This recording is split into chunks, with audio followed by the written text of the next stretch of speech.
Is that going from one person to another? Hey! Yeah, I think so. So I look there. Hello. Hi. Go on then. You want to kick us off then?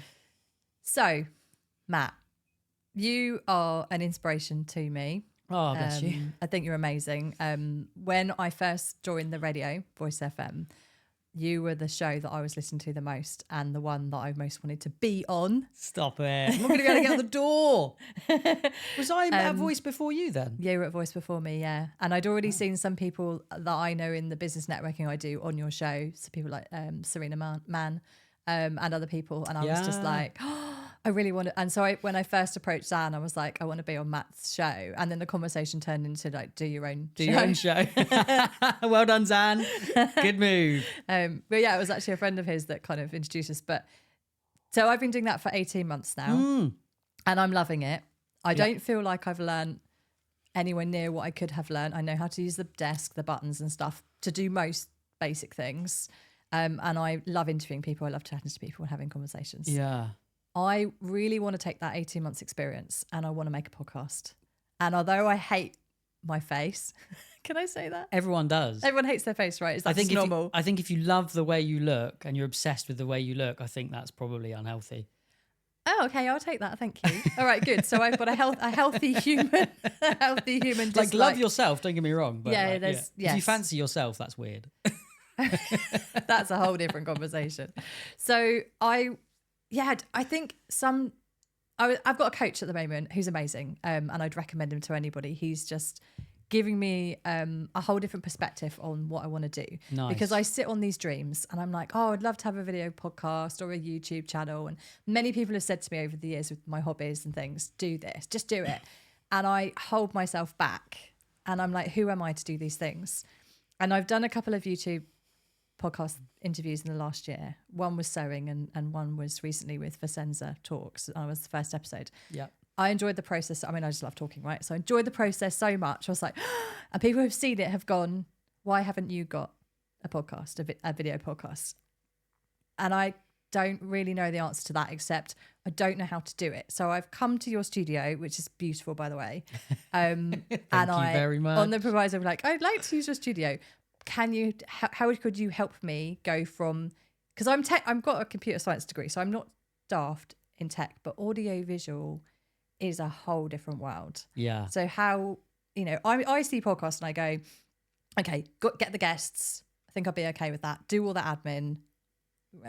AI's around, right? Yeah, you'll sort that, yeah. You've got to kind of record the audio in a really good quality. You've got to have good quality equipment. You need a really nice room to be in, or at least a way to change the background or something.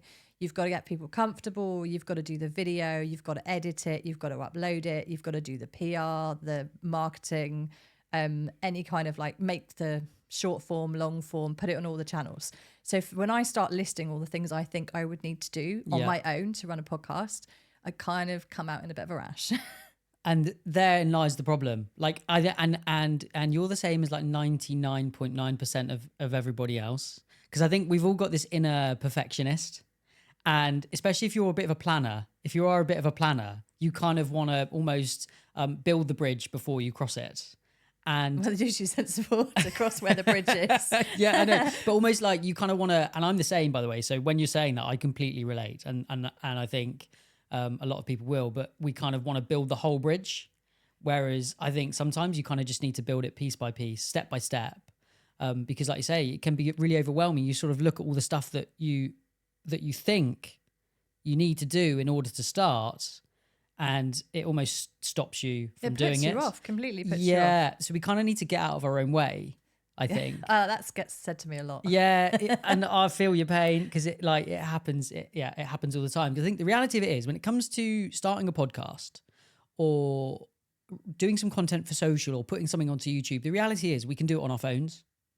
We don't need all of the mics. We don't need the cameras. We don't need the studio. You could literally just install Zoom on your mobile phone, get a guest and say, right, we're going to log on at Zoom. We're going to record it on our phones. You could be in your kitchen and hey, presto, you've got a podcast. But I think what we were seeing on YouTube and what we're seeing online is everyone's presence is becoming ever more elevated. So now they're filming in 8K. Now they're using like professional microphones and we look at it and we think, yeah, because the perfectionist is like, actually, I want to take it to that level because people won't take me seriously unless it doesn't look polished. And I think there is a bit of truth in that. But sometimes you just have to hustle. Sometimes you just have to Just start. But that's why actually I set up the studio, because you look around and there are lots of really, really fancy, expensive studios that cost, 4 figures to hire for the day. And that's not accessible to most people. And that was one of the driving forces between setting up this studio, because I wanted to make all of the kit super accessible, really, really low hourly fee, so that people can come in and they can just experience it. And that's why we do pilot episodes as well, because not everybody necessarily knows if they're going to enjoy doing it. Yeah, So that's the thing. You have to do all the investment of all the work up front, especially if you go into it without any kind of funding, and then you kind of commit, especially if you like book all your guests and you go, I've committed to like 8 episodes and I've booked a studio and I've done these things. Yeah. So I've prepared the branding, blah, blah, blah. And then you do the first one and you think, this is awful. Yeah. Either I don't like the sound of it, it doesn't ring true, it doesn't feel comfortable. Then that must be a really difficult position to be in. Yeah, especially if you've just signed up and you've like, oh, now I've signed up to 6 months worth of studio time and I don't know if I want it. So yeah, I think it's always good, and that's part of what we do here. This isn't, sorry, this sounds really hard selly, but it's not. But it's you can come in, you can record a session, and when you go away, that footage is ready. You could upload that footage straight away, But without edits. without edits. You could could upload it. But what about, do you get the audio and the video separately, or is it together, or how does it? Yeah, so it's already what's called, it's already synced. Okay. Yeah. So it's good to Because that's go. what I've seen things online where the audio and the visuals are not synced, and, and it just looks awful. Yeah. I mean, and there are some software and some tools out there that make it a bit easier, but you haven't got to worry about any of that. So if you come and use a studio, all you got to do is turn up and talk, and then you'll get a video file and you can upload that straight to YouTube. Or if you want free podcast hosting, you can just use Spotify for Creators and you can upload it there, and you get video and you get separate audio if you want it. So if you just want to upload the audio to a podcasting platform, you can. So all you've got to worry about is talking on the mic, getting that amazing content out, that we've all got this incredible story and we've all got some really cool things to say. So that's all you've got to worry about. All the tech and stuff, that's all handled. And that's kind of why I wanted to set up the studio. I wanted to reduce all those barriers because... Yeah, so remove the friction for people. Totally remove the friction, because it's great, isn't it? Like when we're in Voice FM and we get guests on and sometimes they're super nervous. Or how many times have you heard someone say, oh, am I really that interesting? Yes. And within 10 minutes, they've said something, it's absolute gold. And you're like, this is why I invited you. Yeah, because you're awesome. Yeah. So there's loads of those kind of moments happening in the studio, and that's really, really cool. So yeah, don't feel like when it comes to starting a podcast, don't feel like you need to have the website, you need to have all of the sort of branding looking 100% polished, because Rome wasn't built in a day. And I think the audience that you're potentially talking to, I think they like coming on the journey with you. So if they can see that it's a bit raw to start with, then maybe they feel less intimidated. well, I mean, what is it? Authentic, if nothing else. Yeah, I mean, I've always been very authentic. Yeah, 100%. But that sounds really arrogant. I don't mean it like that. But like, authenticity is really important to me. Like, I think know thy roots and who you are and what you stand for. But also, now I'm kind of in the stage of my life, I'm in my mid-40s, where I kind of want to have wings as well. Yeah. You know, I do want to pursue some of these dreams, even though like part of my brain is like, why do you want to be on camera? Like, what's wrong with you? Like, why? Because I've always been quite ambitious. And I like the idea. I mean, I've always loved acting, right? So I do improv and things like that. And I love being on the stage. And I've kind of partly denied that of myself, because I have a lovely circle of friends, and some of them are kind of very anti-promotion and, you know, being out in front of people. And so I have that influence in my life. It's like, why would I want to self-promote myself? But what I found when I did the radio with Voice, I'm still doing it, is it's more, and I'm starting to edit that into a podcast. It's a slow process because it's just the audio file, and then, you know, I'm having to kind of work on that. And it is painful listening back to yourself, especially if like you've got ADHD or something like that. Yeah. The thought of literally sitting in one space for an hour and just listening back to yourself and your guest, it is like, yeah. I mean, I'm doing really light edits, so I'm literally taking out the ads and the music, and I'm adding a bit at the beginning, and I've had my dad help me create like some intro music. So it's going to be like literally rough edit. It's going to be kind of rough edits from the radio. Nice, yeah. So it won't be polished. I won't be cutting bits out, even the stumbling. It will just, and when I get people's names wrong, which I do all the time, that's going to be in there as well. So it's completely like as it was on I love that. on air Yeah. live. But obviously that takes time. But what I found is, and the reason I had to kind of ask myself, why are you publishing it? Because obviously it is live on the radio on the website for 2 weeks. Why am I publishing it into Spotify and other podcasting platforms? And it wasn't for me. It was because I had, like you said, I had some amazing guests who said some brilliant things, and it felt such a shame to me that they would share on something like LinkedIn the link to the radio show and it would be gone in 2 weeks. Yeah. And so someone coming across that post later, or if they wanted to refer back to it and they hadn't downloaded it themselves, it was gone. Yeah. Now I've got most of those copies. So I thought, well, okay, I'll put them up public. And then I stopped myself because I was like, why do you want to put yourself public? Like, do you suddenly want to be the next Davina McCall? I mean, yes, please, but let's And that's be realistic. fine, by the way. But I didn't feel comfortable feeling like that. But then I thought, it's like, well, I'm getting in my own way, and me getting in my own way is stopping the promotion of the brilliant guests that I've had. 100%. So I was like, well, okay, do it for them. Yeah. And as I started to do that, and then I did the video the other day, and my mum and dad saw it, and they were like, oh, you sound really smart.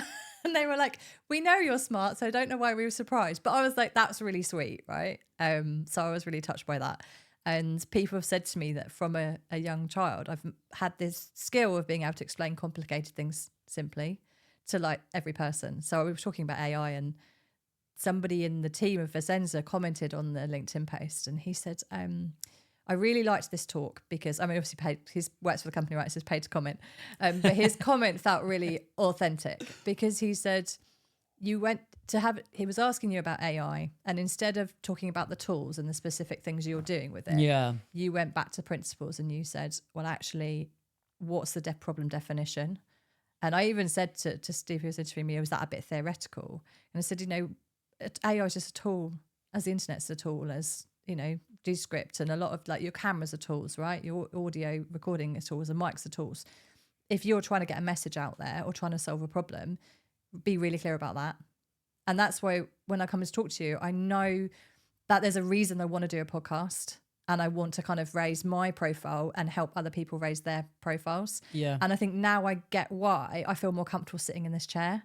I think 6 months ago, I would have been like, I wouldn't have felt comfortable to be here, being on video and talking. Yeah. Not because I'm get on stage and I can be a pantomime and I can do improv and I can sing on stage, no problem. Maybe That's singing. massive though, isn't it? 'Cause But to actually sit as you as yourself yeah. and own that space, Yeah. that's the growth I've had. I love that for you. Thank you. That is massive because it's really strange. I'm sat here now and I'm thinking, well, I just feel like, you're like a BBC presenter and you've been doing it for like 10 years. I'm not even joking. Like that's so how sweet. that's how natural it feels. Thank you. Yeah. And I would love to do that. I think when I was younger, I watched a lot of, BBC and talk show. I mean, someone like Oprah, and I was like, yeah, Click and was it Click? Was that a tech show on the BBC? oh, I don't think I ever saw that. But there's lots of chat shows where people, get interviewed and they talk about their life story, and you get those real vulnerable moments from people. And for me, that's what conversations are about. It's like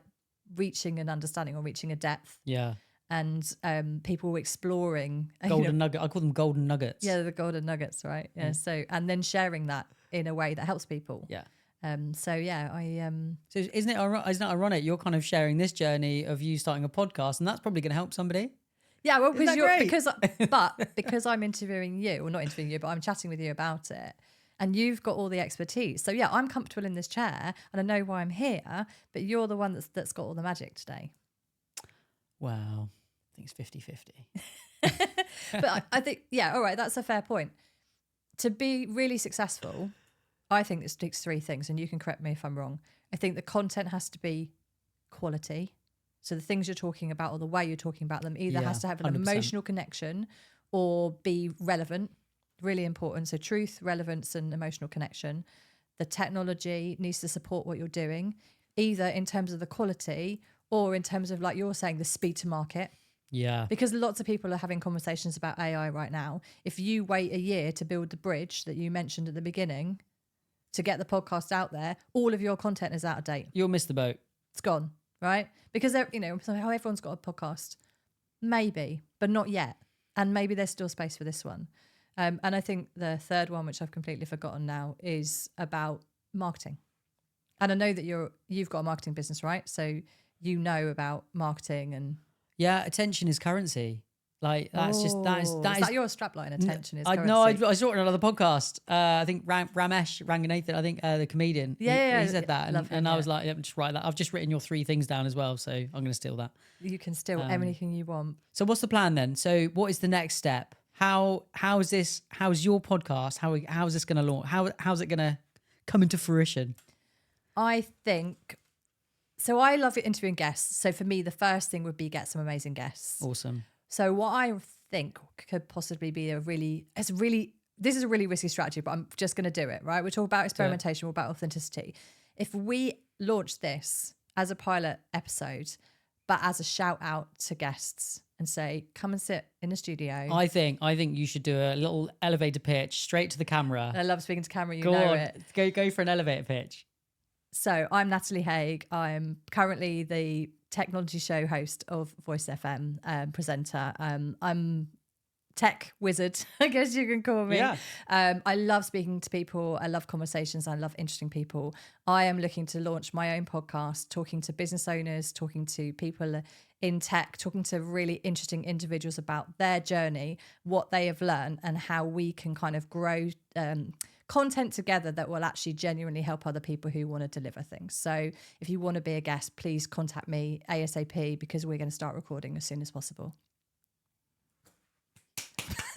Oh yeah. I mean, that one needs some editing. That's good. That's so good. No, it's perfect. It's perfect. But why not, right? Because I could spend Yeah. hours or days writing a press release and putting it out there, but I could just put that out there. Absolutely. What was it? Minimum viable product. And Minimum just viable always product. get back to what's That's the like minimum. a tech term. How do you know that? Are you a secret technologist? I used to work in like web and stuff, so we used to Yeah, do of like a course lot you of did. development. So yeah, it's kind of like That was yeah. all about that. Yeah, 'cause- Rapid development. Yeah, because you think you're like on a new website and you're like, 100 million pages. And like, well, yeah, but realistically, what do we need from day one? And actually, it's probably 10. So that was a question so we used to work in web as well, but it was web development rather than websites. And so the question was always to the client is like, is it more important to get there soon or to get there complete? Like what does your market need? What does your business need? Because we can spend 6 months building this app for you and it will have all the features that you want, but you've got to wait. Or we can say, what are the 3 most important features? And it's ready in a month. And then you can start making money from it, start saving. Because we were doing a lot of like streamlining things. So we were using Awesome. agile development methodology, which you probably heard. So the 2-week sprints, and we had a team of developers, and we were like, but we were bespoke designing. So it wasn't a product that we white labeled and resold. No. Every company had their own product basically. Awesome. And I don't do that anymore. The company's gone now. All that knowledge, Natalie, So- all that but knowledge this is in is the there. And thing. that will come out in the podcast and it's going to be absolute gold. I know, but I need to leave space for some of the guests to say something. Yeah, true. Well, on that note, then, so not on camera, but in a minute, I think you should set yourself a bit of a timeline, Yes. set yourself a bit of a deadline Yes. for when these guests are going to be. Do you think that's neurodiverse friendly, setting a deadline? Oh, I don't know. What works? Do what works for you. Do what works for you. But sometimes I feel like I need a bit of urgency because without it, I Yes. just kick it down the road. Yeah. And I really like what you said earlier about not going for perfect and not kind of trying to build the whole bridge first, because at the end of the day, no one's got a crystal ball. There's lots of stuff going on, not just in the world obviously, but locally as well. And things are moving really rapidly with AI and tech and businesses, that you could spend a year doing something and it not be right and Yeah. still not be right. So Yeah. we could just go, right, okay, first episode out by this date, and then book guests by this date. And then if you book 3 guests in and it doesn't turn into what you wanted to turn, it might turn into something better. It might do, yeah. But so that's taking away the overthinking. 100%. On that note, do you want to wrap it up? Let's wrap it up. Thank you so much for your help. You're very welcome. I'm so excited. I'm buzzing for you. I don't know if it's the caffeine. No, I think it's the podcast. Yeah. Does the studio come with free caffeine as well? Yeah, we've got a beer fridge. Oh, I know. I saw that when I first came in. So yeah, we've got Pret next door. So in terms And of I've definitely had some biscuits this morning. yeah. The amount of prosecco that I've spilt on the floor. So yeah. It's got a lovely flavour. So We lovely can get scent the to we can studio. get Centre Prosecco. We can get the creative juices flowing. Do you know that there's a women's networking business group in Southampton called Profit and Prosecco? That sounds brilliant. It's a bit of a secret. I wish I could go. Sorry. Natalie, well done. Thank I'm you. super excited for this chapter. Me too. Yeah, nice one. See you soon. See you soon.